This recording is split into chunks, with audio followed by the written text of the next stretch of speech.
Okay, so the Flash season 9 just wrapped up its Red Death arc in 5 episodes. Yeah, I know. And I'm here to explain why I feel like the character failed heavily in its introduction. Starting off number one, we have relatability and connection. I just felt like there wasn't enough connection that was built between the audience and Red Death for us to actually care what happens to her.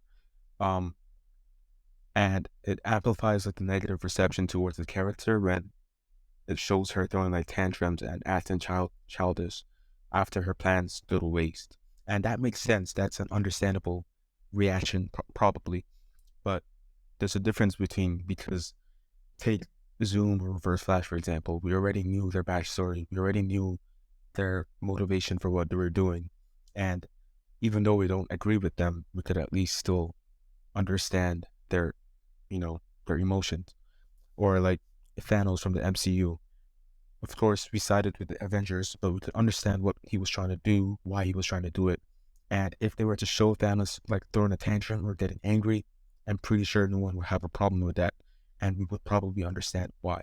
So the first reason I think Red Death failed in CW was because it lacked relatability and a connection. We lacked the ability to empathize or connect or relate to the actual villain, because all from my perspective, she was just someone from an alternate timeline trying to like destroy all crime, but then doing like the complete opposite and causing destruction to innocent civilians. And it's just not relatable at all. The second thing I think was a contributing factor to why Red Death failed was plot structure or slash backstory. We didn't really get like a fleshed out or developed backstory to the character, and I think they could have taken at least one more episode. And before you say that um there wasn't enough episodes in the show in the season, the next episode is an interlude. The next 3 episodes actually are interludes. So they could have taken like the next two, the next three, or the next one, certainly the next one episode, to properly like show the backstory of the Red Death in one of those episodes in between 1 to 6. And the plot structure as well was just really rushed in my opinion. In my mind before, like I was really thinking about it. In the first episode, towards the end of the episode, that's when we really see Red Death physically vibrating.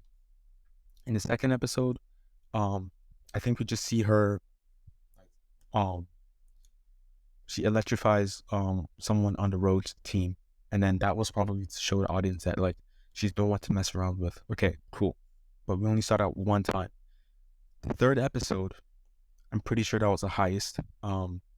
Then we actually see her in the physical form, and then she knocks Barry to the ground and then runs away. These 3 episodes, I never felt any sort of threat coming from this character at all. And by the fourth episode, that's when we actually see her in action, still not killing anyone, still not living up to the name, to the hype. And then by the end of the episode, she's throwing like a tantrum. So we can understand why no one really relates to this character and why it was rushed and why the Red Death failed essentially. The third reason I think the Red Death failed is because of the actress's acting ability. It could be due to the directing as well, but if I'm not mistaken, the acting was not good, and perhaps the director could have played a role in that, because I saw people saying that they were getting vibes of the director shooting scenes like once or twice and then saying that's enough, and then something like that. So perhaps it was rushed from the director, and it's on their part to like direct the actual actor and the hand movements and everything else.